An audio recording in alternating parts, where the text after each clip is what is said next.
Attention, Sudbury football fans.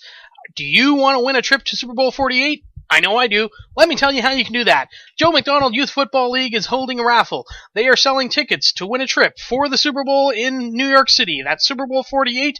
You can win 2 tickets for you and a friend. You would also get $500 spending money, transportation to and from, that's your flight there and back, plus a hotel stay for 3 nights at a 4-star hotel. How do you get these wonderful tickets? Well, you buy a raffle ticket. And how do you buy a raffle ticket? Well, you can go to one of many locations. For those locations, you can go to joemcdonaldfootball.com, or you can just listen to my next little bit. They are Beef and Bird. You can get them there. Cubit Portable Storage. Dr. M. Staffen New Sudbury Chiropractic. Eddie's Restaurant and Sports Bar. Kicks Hot New Country 91.7 FM. Lockerbie Confectionery. The Lounge 390 at the Quality Inn. New North Fuels. New Sudbury Shopping Mall at the Lottery Center. Nickel Belt Camping. Pro-Am Sportswear. And at the Rainbow Mall at the Lottery Center. And if this is not good enough for you, well, you can place your order by phone. That phone number to call for those raffle tickets? 705-524-2970. How much do these tickets cost, you ask? Well, the Joe McDonald Youth Football League is entering its 20th season. So why not make the tickets $20? And they did! Tickets, $20. You can get them now. Win your trip. Go to Super Bowl 48. Who knows who's playing? Looks like Denver Broncos maybe, but hey, you get to be there if they are. So win your trip to New York City and Super Bowl 48 by visiting joemcdonaldfootball.com and picking up your raffle tickets, because it goes for a great cause, and hey, you might win a trip to New York City.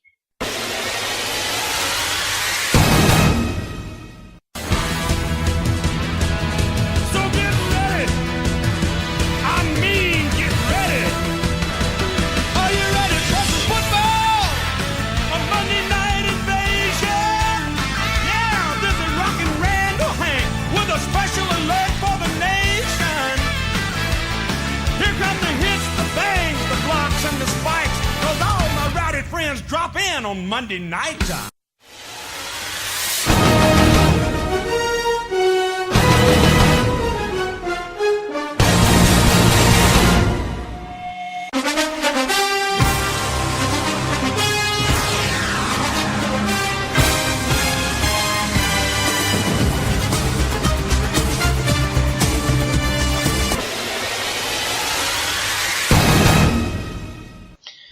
Alright, welcome to Week 10's Picks. This is Episode 8 of NFL Pick'em. I am your host, Razor, and with me this week, just Adam, as our other member, decided to go to the movies. So, Adam, say hello. Hello, everybody. Alright, so this week, this past week, for Week 9's picks, we had, shall we say, kind of an off week, so to speak. I didn't do too bad. No, it wasn't horrible. We've had worse, but we've also had better. Yeah, overall it was pretty bad. You won the week with an 8-5 record. So you were above 500. It was one of the things you said last week. You didn't want to be below 500. Yeah. I unfortunately was below 500, but not a heck of a lot. Like when Tyler went below, he was 3 games below 500. I was only 1 game at 6-7. James also finished at 6-7. Tyler's only pick that we had for him was the Steelers, and guess what? He was 0-1. So he has a 0 record. He has 0 for that one. Yeah, so 0-1. But yeah, so 8-5, and it really came down to your last pick. It really was an interesting Monday nighter. The Bears won on your birthday, so that was awesome for you. Yes, it was. However, and Aaron Rodgers is out for 4 to 6 for weeks. Who knows how long? I've heard 3 weeks, I've heard 4 weeks, I've heard 6 weeks, I've heard the season. I can guarantee you it's not for the season. That's about all I can say. What I heard about that. latest was it's 4 to 6 weeks, but they're thinking closer to 4 because apparently he's a fast healer. Yeah, you never know with that fast healer bit. Although, I watched WWE wrestling, and John Cena was supposed to be out till January. He's already back. So, I mean, you never know. Yeah. It could be a 3 to 4 week thing for Aaron Rodgers. It is a fractured collarbone as opposed to a broken collarbone. If that makes a difference in the healing, right? Is, though. Exactly. So, now in that game, the Bears did win. They won with their backup quarterback. I think they should go with McCown again this week.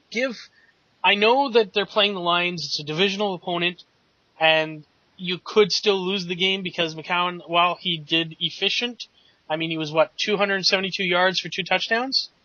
Something like that? Something close to that, yeah. Yeah. I think that might be exactly it, actually.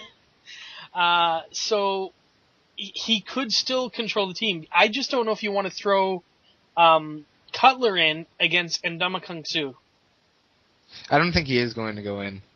Yeah. So. On the official Bears site, it says that it's leaning towards he might be not.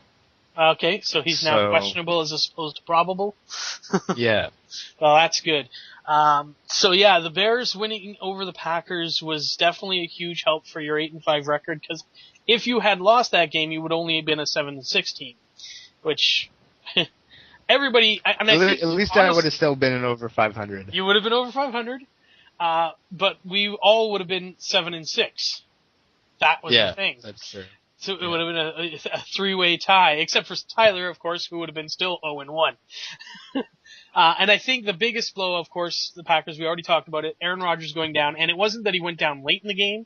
He went down on the first drive of the game. First series, they got down near the goal line, got injured, and never came back. So, I mean, Seneca Wallace basically handed the ball off all game.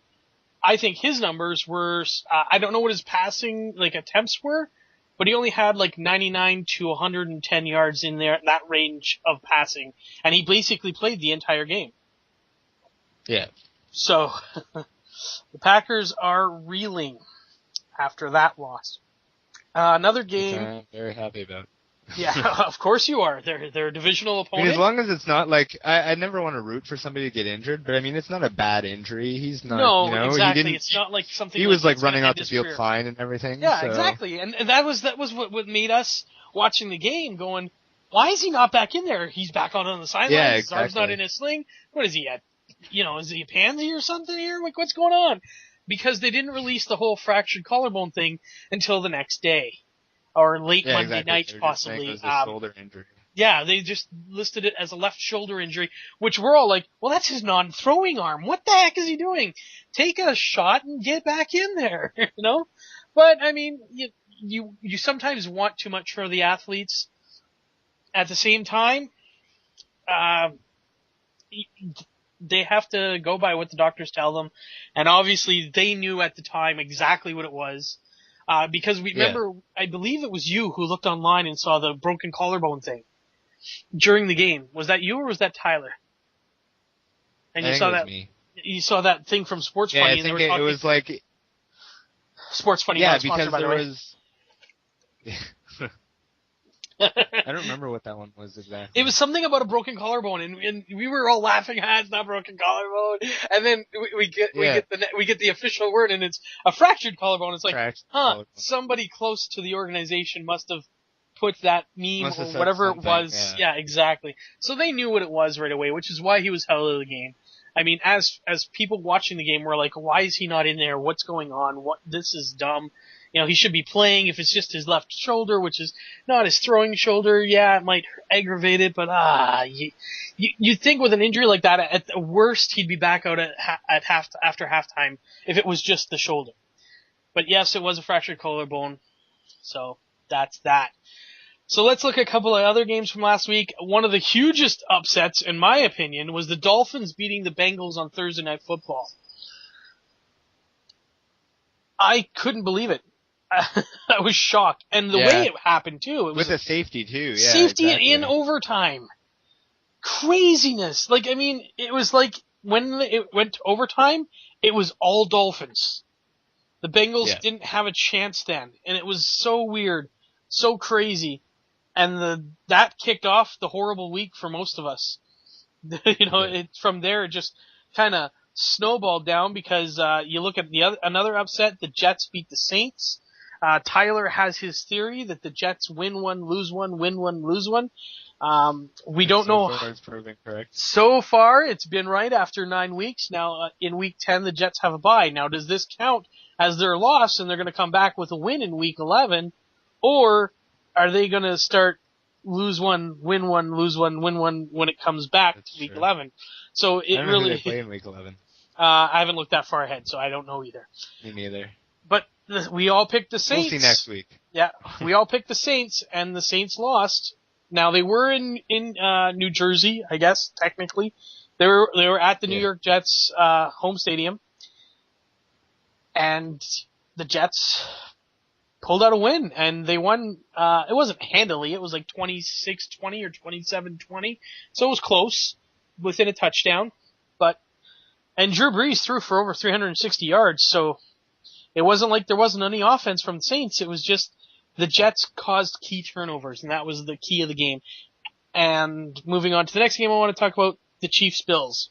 I picked the Bills, as did James. Of course, I picked the Bills because I said last week going into this was a trap game for the Chiefs. They have the bye this week. They're coming right after that. They play Denver.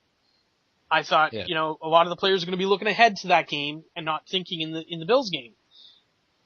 Granted, the Bills started their third string quarterback. I ridiculously kept calling him the fourth string guy because he was the third string guy. Then Kevin Kolb went down, and he became the second string guy behind E.J. Manuel. But then when E.J. Manuel went down, instead of going to who was supposed to be the backup, they signed a guy off the practice squad and made him the starter. So that's why I kept calling him the fourth string guy. Technically, he is the third string guy. Kolb was out for the season before the season began. So he is the third string quarterback. Yet he made a respectable showing. They lost 23-13, which is a 10-point deficit. However, they gained 470 yards worth of offense against the Chiefs, who are billed as one of the top defensive teams in the league. So the Bills have exposed the Chiefs. That is pretty. I've said all along. No, they didn't score a lot. That's the only problem. They didn't. No, score. and that was the thing. They had two plays. They had two plays that were inside the red zone. One of them was the worst. It was a interception on the goal line that was returned for a touchdown.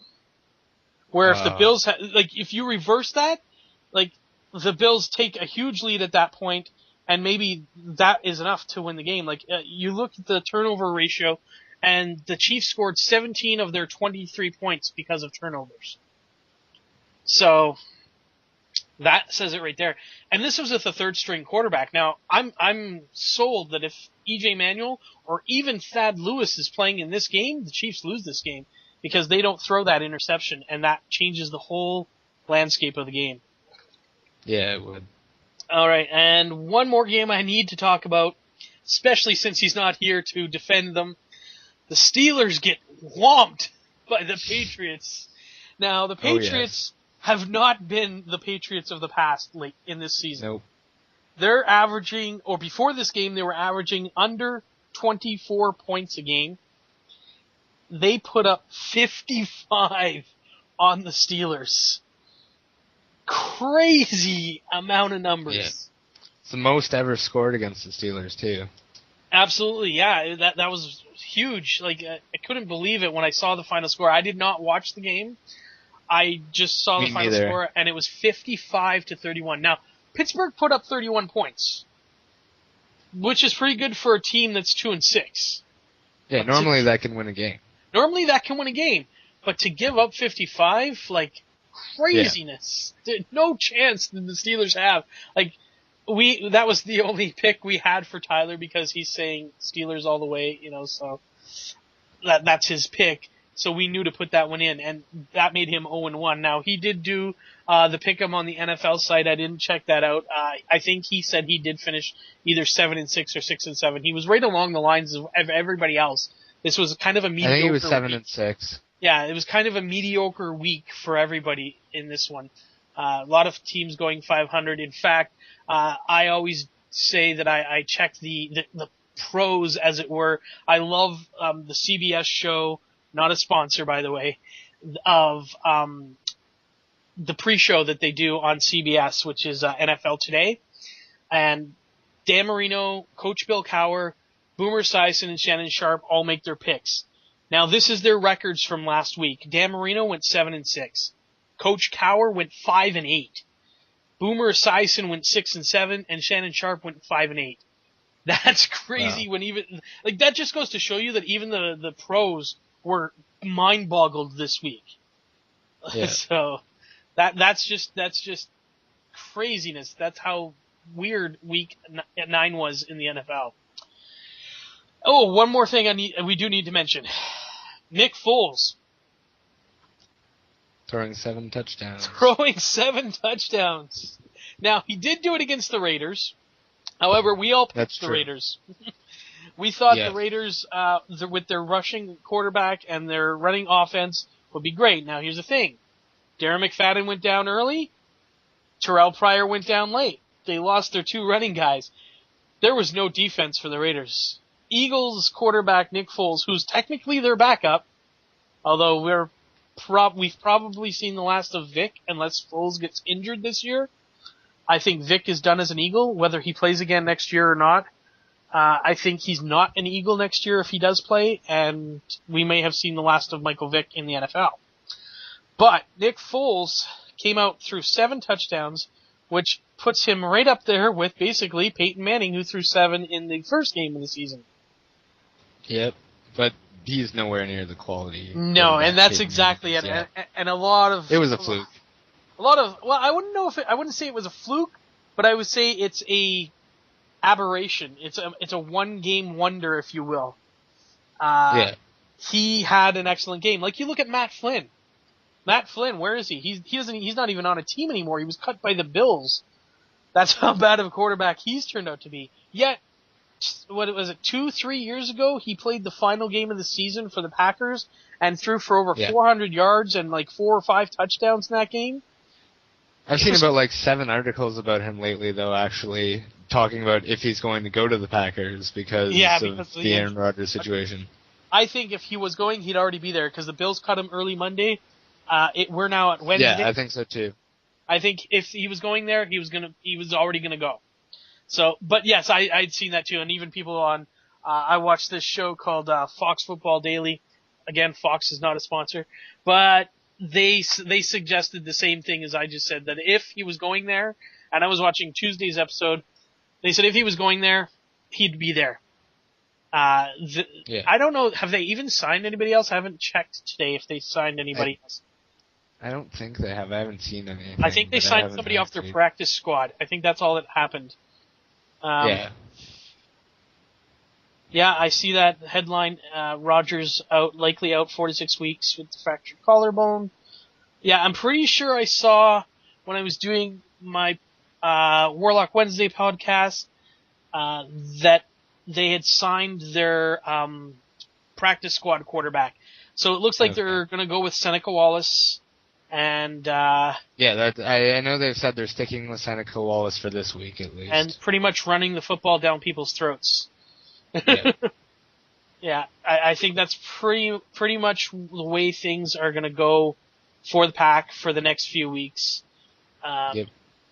It's tough because they also put Jermichael Finley on season-ending IR. He was originally placed on the injured reserve eligible to return list.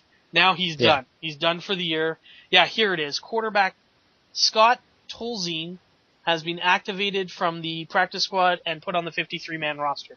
So obviously they're going with Seneca Wallace and basically going to rely on the two-headed monster at running back that is Eddie Lacy and Josh Starks or John Starks or something like that. James Starks. James Starks. There we go. Tony Stark. Tony Stark, yeah, it's Iron Man. So, I think you could get maybe a record game. No, it's a J. I know it's a J, but that was great, Tony Stark. Yeah. So yeah. So with that being said, let's move on to this week's picks. We'll start as we always do, as the NFL always does, on Thursday night, and we have a interesting matchup. The Washington Redskins taking on the Minnesota Vikings. I will say this before we make our picks. both James and Tyler have picked the Redskins to win this game. Who you got? I agree with them. I went with the Redskins. I don't think so agree. Yeah. I mean, Minnesota only beat the Steelers this year, and how hard is it to beat the Steelers? Not very, apparently. No. I think RG3 has shown in the past few weeks that he's coming back. The Redskins are not a horrible defensive team, not that they're the best. They beat the Chargers this past week. The Chargers, who a lot of people think that Phillip Rivers is doing much better. Statistically, he is, when you look at his numbers overall. His completion percentage is high. He's not turning the ball over as much. But what he's not doing is he's not getting the yards, he's not getting the touchdowns. Mm-hmm. So the offense is not scoring as much, they're kicking a lot more field goals. And I think the Redskins showed that the Chargers are beatable, and that the Redskins are starting to come back, and that they're going to compete in that weak NFC East division. And I think the Redskins are going to kind of run all over the Vikings, no pun intended. Yeah. So let's move to Sunday's games, and the first game on that sched that I got is Eagles at Green Bay, taking on the very injured Packers. Tyler... I'm picking Eagles. Oh, sorry. Go ahead. That's fine. You picked the Eagles. Tyler and James agree with you. They are picking the Eagles as well. I am picking the Eagles. Nobody has any faith in the backup in Green Bay, I see.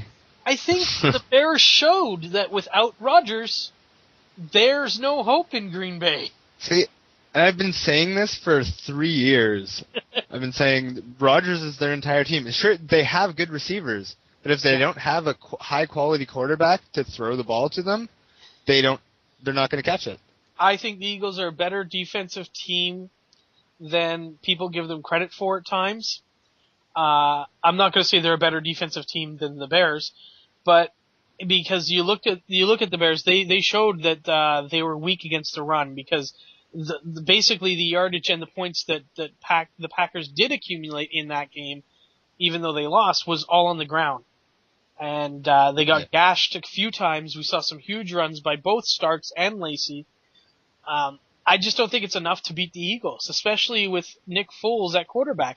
Not that he's going to throw 7 touchdowns again against the Pack. No. But he's very efficient. However, I will say this. Here is the key for a possible upset. 1, it's at Lambeau Field. And 2, last time Nick Foles had a great game, he had a clunker right after it. So those are the 2 things that, if there is to be a Packers upset, that might be the determining factor. But I'm still going with the Eagles. I still think that the Eagles have more, because, I mean, LaShawn McCoy, I believe, is the top rusher in the league right now.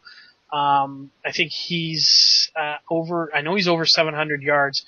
777, and he is the top rusher, ahead of guys like Marshawn Lynch, Jamal Charles, Adrian Peterson, So, I mean, he's got that. He hasn't scored a lot. He only has 3 touchdowns. But he's also caught balls for 320 yards. So he has over 1,000 yards total offense. So I just don't see the Eagles losing to the Packers without Rodgers in the lineup. So let's go to our next game, and I'd be surprised if anybody picks anything but who I picked. And that's the Jaguars taking on the Titans. You don't think the Jaguars can win a game? I don't. They have not shown me anything that would even consider me to pick the Jaguars. And I think Tyler and James agree. They've all got the Titans. We've all got the Titans. So far, this has been a clean sweep of who we're picking.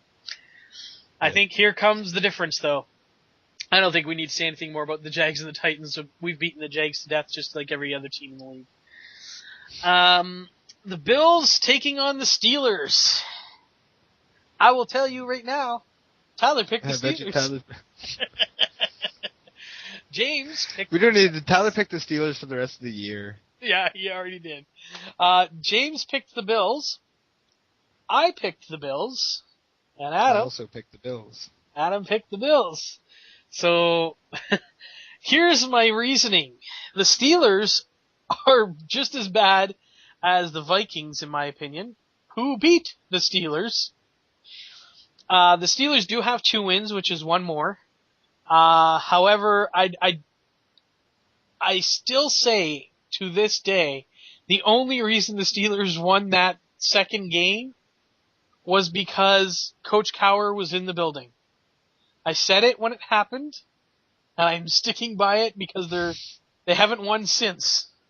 Yeah. So, I've got to go with the Bills. Plus, they're going to have EJ Manuel back. They're going to have their best quarterback available playing. Yes, he's still a rookie, but he's shown that he's a much more than a rookie this year. And I think if he hadn't gotten injured, he'd be competing for Rookie of the Year on offense. The Bills already have the defensive Rookie of the Year in Kiko Alonso, who is, I believe, tied for the league lead in interceptions.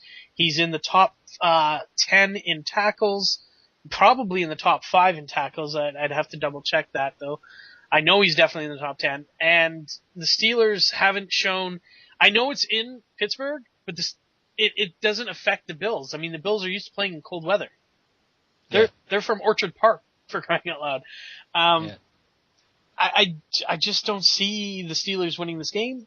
And I haven't seen the Steelers doing enough like the Bills have been doing. Yeah, the Bills have been in almost every game, with the exception of who did they lose to badly? The Saints. With the exception of playing the Saints when the Saints scored like 35 points against them, and even then they did it in the second half. The Bills kept it close in the first half. The Bills have been in every single game that they've played, and like I said last week against the Chiefs, they exposed the Chiefs for the weaker team that, like, they're not a 9-0 team in my opinion. Yes, they are because they've won 9 games. But when you look at who they've played a lot of crappy teams. Their toughest part of the schedule is yet to come. They play the Broncos twice in 3 weeks after their bye. In there is a divisional game against the Chargers. I'm not saying the Chargers are going to win, but with a divisional game, you just never know. Look at what the Rams did to the Seahawks a couple weeks ago. They were like fingertips away from winning that game. They've got to play the Colts near the end of the year. And Benson was in there too. And then they got to play who's in there? Sorry? No, I said I could see them losing there. Sorry. Yeah, exactly. And then they play the Raiders. Now, again, it's a divisional game. I know they've already beaten the Raiders once, but it's a divisional game. Divisional games are a lot tougher to win. So yeah, I've seen plenty of divisional games be complete upsets. Exactly. So the Bills showed that the Chiefs are weak. Now, if the Bills can do that to the Chiefs, a proposed great defense, they're in the top 5 anyways, probably top 3, against the Steelers, I think the Bills are just going to really run it down their throats. Fred Jackson, CJ Spiller are both looking good. CJ Spiller looked amazing last week, and after taking the week off against the Saints, EJ Manuel's back. Their defense is strong in Buffalo. I think Ben Roethlisberger is going to be sacked a few times. Oh, yeah. And the only good person, really, on Pittsburgh right now, defense, is Troy Polamalu. Like, exactly. They really don't have any big weapons anymore. I agree. I think that Marquise Goodwin, who is their fast receiver, Stevie Johnson, and Robert Woods are going to be moved around a lot, and whoever's got Polamalu, they'll just throw it to one of the other guys. That's all. Yeah. Okay, so let's move on. We've got next up the Raiders in New Jersey taking on the New York Giants. Tyler and James both have the Raiders. I have the Giants. As do I have the Giants. Oh, really? Yes, I thought do. I'd be alone. No, you are not alone. Here's why. The Raiders are without Darren McFadden. He's more than likely, he's listed as questionable, I believe, right now. Actually, on some sites he's listed as out, but on the NFL site he's questionable. And I've read that questionable tags on Wednesday usually means 75% chance of not playing. So, I don't expect Darren McFadden to be playing. Terrell Pryor is supposed to play. He's listed as probable on the NFL site. which means he will it's 25% chance he doesn't play, which means 75 that he is going to. Yeah. And I assume he's going to play. But even then, it was a knee injury that took him out of the game. That means the wheels aren't not going to be there. Yeah. The Giants, I think, are going to get back in the NFC East, although we've already both picked the Redskins and the Eagles to win, which means it's not going to help them if all goes according to our picks, but at least they're keeping pace. And I think the Giants are going to defeat the Raiders, especially being in New Jersey. I keep saying New York because that's where they're from, but I mean their stadium's in New Jersey. Yeah. So, I mean, it's really close to New York. But well, yeah. Just over the border. Yeah, just across the tunnel there, the bridge or whatever. But, yeah. Whichever one you take. I keep getting corrected by James and OJ that it's in New Jersey. It's like, they're called the New York Giants and they're called the New York Jets. I'm calling them New York. That's where it is. All right, so next up, we have the Rams traveling into Indianapolis taking on the Colts. So far, it's a Colts sweep. Are you making it a full one? Or are you picking the Rams? Yep. I've got the Colts. Yeah, I think... Especially with their comeback last week. I think the Rams showed that they're a competitive team, but they're not quite there. I like what they've done so far. Their defense has been solid. I mean, they have two guys. I can't think of his name right now. Howie Long's son. Chris Long? There we go. Is that it? Yeah. Okay, Chris Long and Brady. Yeah, because Kyle Long's the other son and he's on the Bears. Yeah. And I think it's Brandon Quinn or Braden Quinn or something like that. Those two guys are their two top sack players for the team. So they have a good defense. Their offense right now is pretty much Zach Stacy, their running back, mostly because Sam Bradford's out. It's not going to be enough to beat the Colts. Even though Colts don't have Reggie Wayne, they showed last week, while we miss Wayne, we can do it without him. Yeah. They made that great comeback, and I just don't see the Colts losing at home to the Rams. No, me neither. All right, next up, we have the Battle of the Birds, the Seahawks taking on the Falcons. And these battles used to be great. However, I think this is going to become a one-sided affair. Yep. As Tyler, myself, and James already picked the Seahawks. So did I. Yeah. The Falcons are just too hurt this year. Yeah. I like Matty Ice. I know that he has a bad playoff record, but in the regular season, he's been a pretty decent quarterback. Good. Problem is, when you lose your top two receivers for basically the entire year, I know Roddy White is back, but he's not Roddy White. He's not the Roddy White of old. And you have to rely on hobbled Steven Jackson, and their backup is Jacquez Rogers or something like that. Rogers. I'm sorry, it's not enough. And Tony Gonzalez, I mean, I love him to death. The guy's too old. I was hoping before the trade deadline, he'd be traded to a team that could compete for a Super Bowl, because I would love to see that man get a Super Bowl ring. Unfortunately, it's not going to be with the Falcons, especially not this year. So, I had to go with the Seahawks. I mean, I know the Seahawks have had 2 weeks in a row where they've had questionable games against the Rams and against the Buccaneers. Yeah. But in this game, a divisional game, the Seahawks are going to come out strong. Yeah, I think so too. All right, so let's move on to the Bengals at the Ravens. Tyler picks the Ravens because he won't pick the Bengals, and James picks the Bengals. Who do you got? Because he won't pick the Bengals because they'll have a better record, I guess. Exactly. He wants his hope. Tyler. He wants to keep the hopes alive, I guess. Yeah. He cares more about his, even though the Steelers, they're not coming back. They're done. Yeah. Did he have a comment for that one? No. Oh. Sorry, I forgot to mention when he wrote the Steelers to beat the Bills, he said down with the Bills. So he wrote a comment for a couple of games that this is one of them. He did tell me that he picked the Ravens because they're at home, but we all know he picked the Ravens because he's not going to pick the Bengals because he thinks he wants the Bengals to lose so that they lose and the Steelers win. You know, it makes the standings closer. Come on. So I'm guessing you're going Anyways, with the Bengals. I've got the Bengals. Yeah, so do I. I think they're the better team. I really do too. I mean, and I said this to Tyler when I saw him at the theater. I said, look, Flacco has not been good. He was good. No. He wasn't even good last year. He was good for 3 games, and that was the playoffs.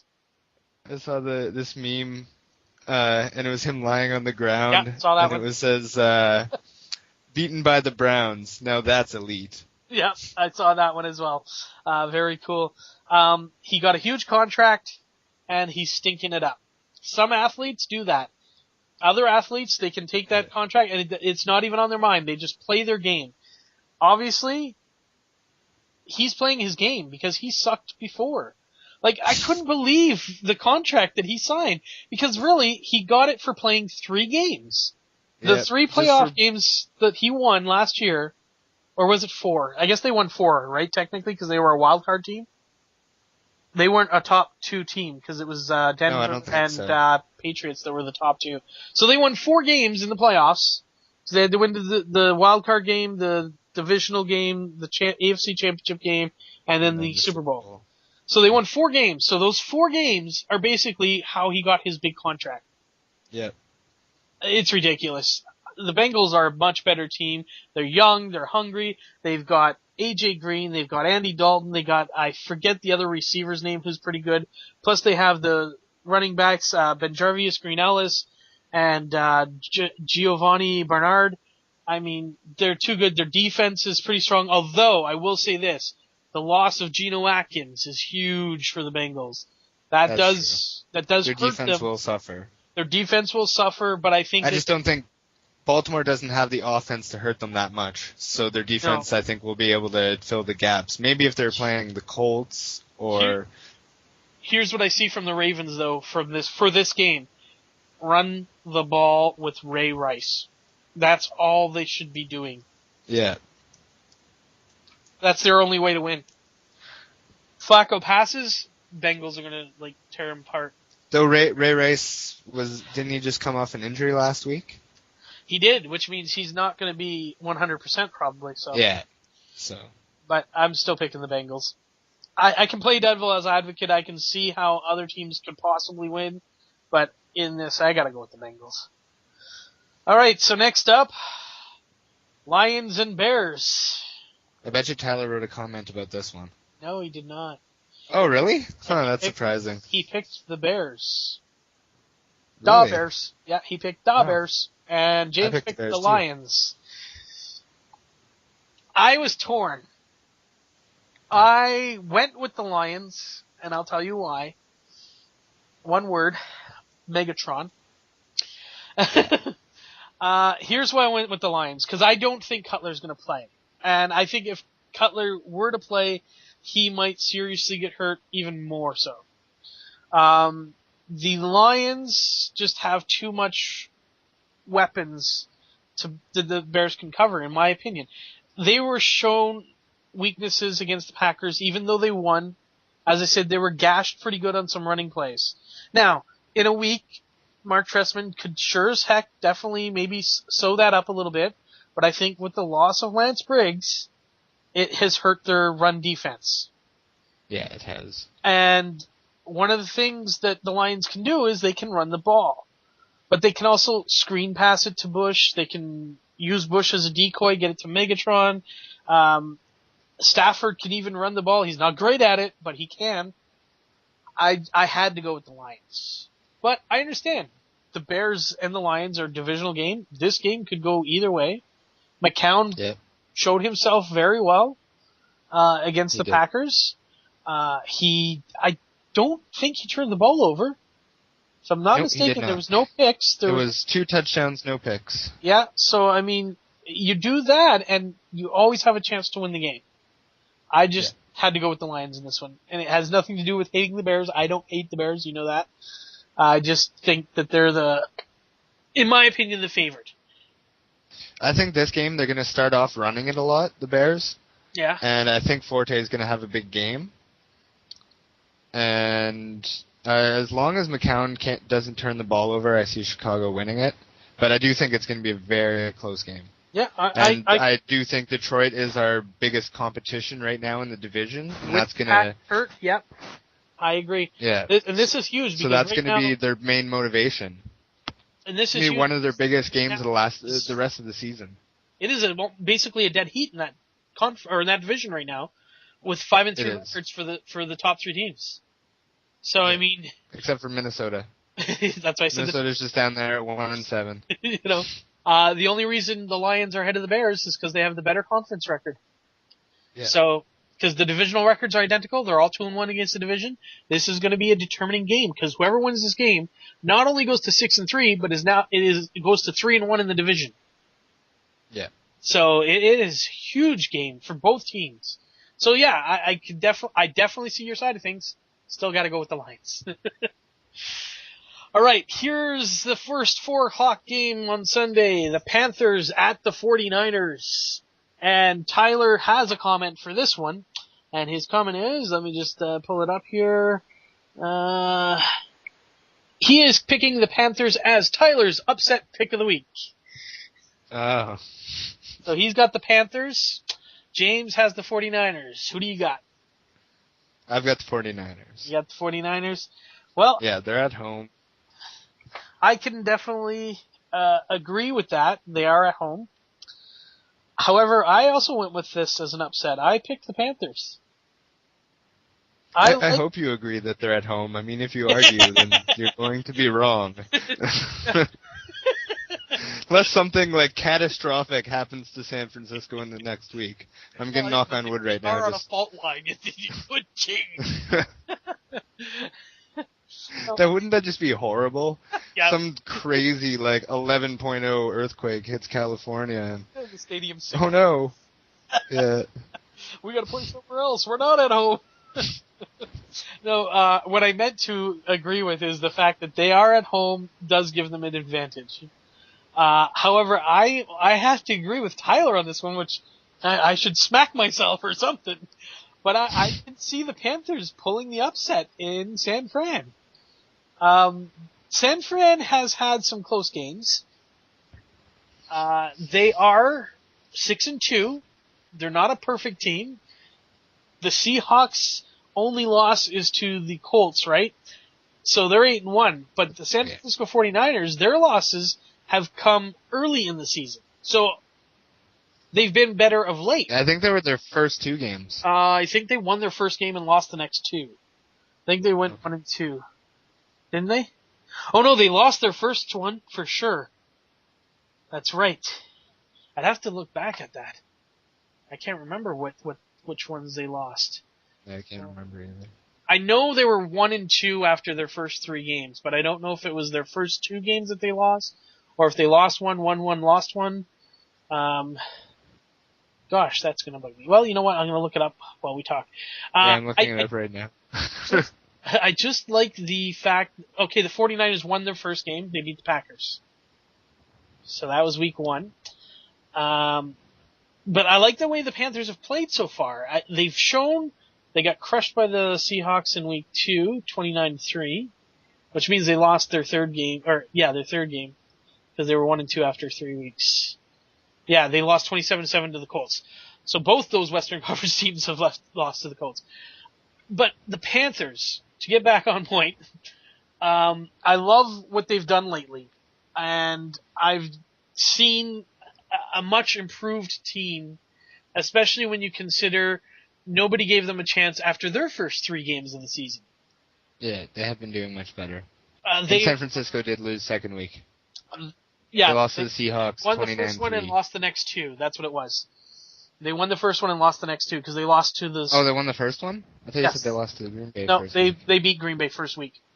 Oh, sorry. Okay. Yeah, they beat Green Bay. So it was 1 and then 1-1 and then lost 2. So people were like, "Oh my God, the 49ers have lost to, they lost to Seattle." Yeah. That's not something to scoff at. It was Seattle. No. And then they lost to the Colts, and the Colts have shown that they're a very good team. Yeah. So since then, though, they've reeled off 5 straight victories. I think that could easily come to an end against the Panthers because the Panthers have shown that they're a team to be reckoned with, especially in the NFC South. They are only 1 game behind the New Orleans Saints because the Saints lost twice now. Yep. I that's why I'm calling it an upset pick, though, because, I mean, the 49ers are definitely going to be the favorite team. Oh, they are favored. They're definitely the favorite. And they're at home.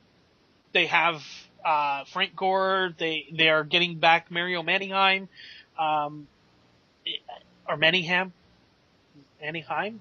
something like that. Mario Sure. something. All I know is it's not Super Mario because that's on the Bills. Super Mario Williams. But I had to pick them. I have actually 2 upset picks this week. This one I consider a less upset than my next one, but we'll get to that later. All right, so Alrighty. I don't know. We'll have to wait and see. Both me and Tyler have picked them, so we could both be SOL, or, maybe you guys are going to be SOL picking the favored 49ers. We'll just have to wait and see. Yeah, never know. All right, the next 4 o'clock game. Kind of a weird game and a little bit tough game to pick, but I went with my gut. The Texans taking on the Cardinals. I will say this, James picked the Texans and Tyler picked the Cardinals. I agreed with Tyler. I picked the Cardinals. Well, I agree with you and Tyler. I also went with the Cardinals. The Cardinals are at home. The Texans probably are going to be without Arian Foster. They also could be without Ben Tate. And Arizona has looked good this year. They have. I know that their record is just 4-4, but I think, what's his name? Carson Palmer and Larry Fitzgerald are finally on the same page. Yeah. And Houston's is only 2-6. Yeah. I mean, they haven't been looking good even before they got injured. No, exactly. So I had to go with the Cardinals. It was so obvious to me that the Cardinals are. I can't remember if they were favored, but I know that they're definitely a much better all-around team than Houston right now. So, gotta go with them. All right, next up, a huge divisional matchup in the AFC West. The Broncos at the Chargers. So far, I have. Go ahead. Go ahead. I've got Denver. You got the Broncos, of course. Yep. And that makes that a full slate of Broncos, because Tyler and James and myself all agree. Now, the only time we've been wrong, obviously, is when the Colts played them. Yep. Here's the thing. The Broncos are coming off their bye week. That gives guys time to rest and, relax and get healthy. They are 7-1. Their only loss being to the Colts right before the bye week. They're going to want to get right back into it. I'm not saying Peyton's going to come out and throw 7 touchdowns like he did in his first game of the season, but I guarantee you we're going to see a lot of passing, we're going to see a lot of yards, and we're going to see a lot of scores. And you know what? Yeah. Even though I think they're going to win, I think the Chargers are going to push them, and this is going to be a classic Western showdown, a shootout at the OK Corral, if you will. There could be lots of points scored in this game. I want to say one other thing too. The Broncos' second half of games have been huge. Their adjustments that they make at halftime are always so phenomenal to me. I mean, I've seen them in close games. I've seen them in games that they were losing at the half. That they just come out in the second half and they're like a completely different team. It's like, hey, they just start scoring. Yeah, exactly. It's like they know what the team can do because they watch videotape. Every coach watches all the videotape that they can on the team that they're going to play, and they try to make a game plan according to that. But I think what happens, I don't know exactly what's going on in the coaches' minds, but I think what happens is they're looking at that first half, they're seeing how they're playing against them now, and like, okay, well, here's some adjustments we can make, and then they just come out and just put up points. It's like, holy crap! They're probably one of the, if not the best, they got to be one of the best second half teams in all of NFL right now. Yeah. Hopefully, it wasn't their head coach doing all of that because their head coach is out right now. He had heart surgery. Yes, he is going to be out. But here's the thing: when you lose a head coach, sometimes it's bad. Look at the Saints. Saints lost their head coach last year. They had a horrible season. But that's because Sean Payton made all the calls. Yes, he did. Fox doesn't make, or is it Fox? Yeah, Fox doesn't make all the calls. Yeah. He is a head coach, tried and true. They have an offensive coordinator and a defensive coordinator that make the calls. Who is their offensive coordinator? Oh, I should know this. He's a former head coach. Jack Del Rio. He was promoted to the interim head coach. Jack Del Rio, that's his name. He's Del Rio. A defensive coach, but he was their offensive coordinator, which I always found funny. He is going to take over the coaching duties. He knows what it's like to coach. I don't think they lose him a lot. And you also have to remember the Manning factor here. Peyton makes a lot of his own calls in the huddle. That's true. So I don't think the Broncos lose as much as the Saints do. And I guarantee you the Broncos are going to come out in this divisional game and they're going to just put up points like they normally do. You know, we know we didn't see it as much against the Colts. I think that just, the Colts played a great game. You can't deny that. The Broncos are going to come out. They have something to prove. They want to do this for their coach. They want to do this to show that they're still the team that they were the first half of the season. I just don't see the Chargers winning this game. All right, so let's move to the Sunday night game. The Cowboys taking on the Saints in the Superdome. Tyler and James both have home team, the Saints. I also went with the Saints. I was torn here. I did pick the Saints, and I'm going to keep that pick. But the Cowboys put up a lot of numbers. That's true. There's also the Romo factor. As much as I said the Manning factor for the Denver Broncos, there's the Romo factor for the Cowboys, and it's a complete different, end of the spectrum. Where Peyton can win you a game in the final drive, Romo can lose you a game in the final drive. Yeah. The Saints are coming off a loss to the Jets that they want to get the taste out of their mouth. Yeah. Now, they didn't lose at home.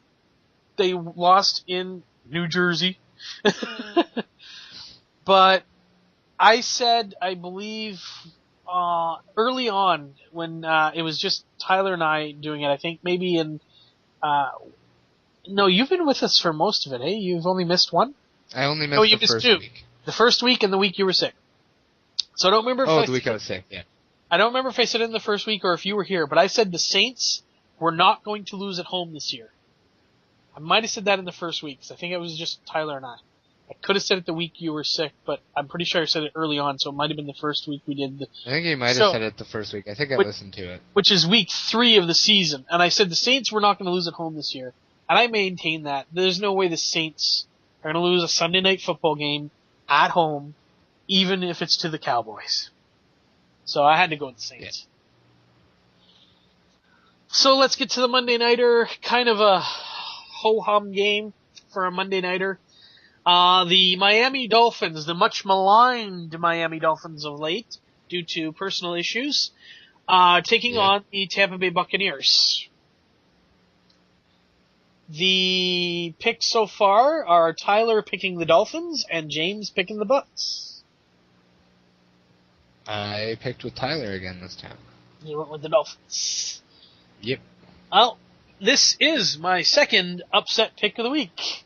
I went with the Tampa Bay Buccaneers. I say they're going to get their first win. They are not going to be happy about getting their first win because they'll be behind the Jaguars, who will lose this week. So that first overall pick right now is going to flip-flop to the Jaguars, although I think the Jaguars would hold it anyways because they've given up a shit ton more points. I don't know how the team's going to be affected by everything that's been going on in their locker room. Jonathan Martin left the team last week before their Thursday night matchup. Now, they did win that game against the Bengals. Yeah. But since then, Richie Incognito has been suspended for indefinitely. They haven't said how long, and sources close to the team and analysts, professional analysts, not like us, just amateurs, have said that they don't believe Richie Incognito will ever be a Dolphin again. Like he's done. Apparently, he might not play in the NFL again. Yeah, he's done as a Dolphin is basically what they're saying. But you're right, he could be done in the NFL. We don't know how this is affecting the team, and it could be. Now, Incognito and Martin obviously play factors on the team. One is an offensive lineman. That didn't show up too much in the game against the Bengals. The other one is a defensive player, if I'm not mistaken, Richie Incognito. I think he's a defensive player. I'm not entirely sure. I don't follow the Dolphins closely enough, but I know. I'm pretty sure he's defensive line. Yeah, I do know that Incognito has a history of being suspended, both in college and with whoever he was with before the Dolphins. I think it was the Saints. I'm not sure. But I don't know how this is going to affect the team and what they're going through right now. Now, they do have the extra day. They don't play till Monday. But I think that it's Tampa's time.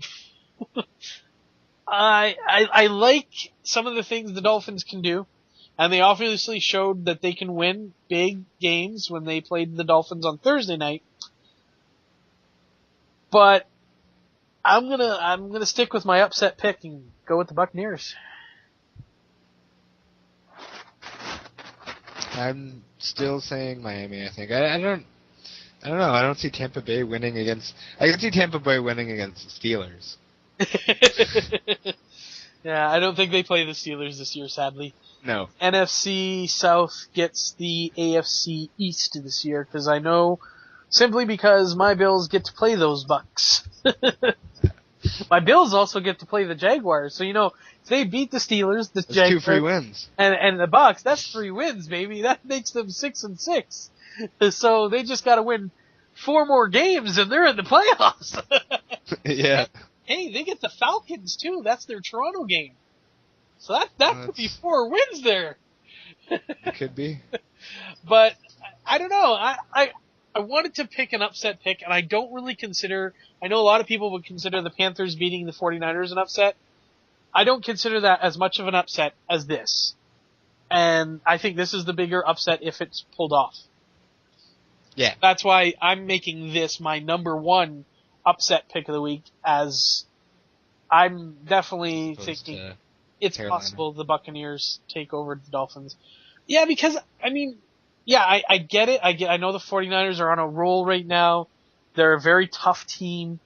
But the Carolina Panthers are no cakewalk. Yeah, they've been putting up a lot of points, too, like 34 last week. So yeah, exactly, and they are, I don't know the word I'm looking for, but to me, that is less of an upset as opposed to the one I just picked. Sure, it could be considered an upset, and Tyler called it his upset pick of the week, but I'm thinking the Bucks beating the Dolphins would definitely be a huge upset at this point. Yeah. Considering the Dolphins are 4-4 and especially since they're winless. Exactly. So that's why I'm making it my upset pick of the week. So that's it for this week. That's all our picks. We're all in. And hope everybody enjoyed the show. We'll be back next week with our results and, of course, Week 11's picks, where hopefully I'll have a better number than I did last week. And maybe Tyler will be back if he doesn't go to the movies again. Yeah, of course. We hope Tyler will be back next week as well. So I'm Razor saying, Go Bills! And I'm Adam saying, Da Bears. Have a good week, everyone. We'll see you next week. Thanks for listening to Another Podcast from anotherpodcast.com. Don't forget to go on iTunes and or download right from anotherpodcast.com. That's EHNOTHER podcast.com. Follow us on Twitter at Another Podcast. Be sure to check back for tomorrow's show only on Another Podcast, your Canadian podcast network. Anotherpodcast.com. Not a sponsor.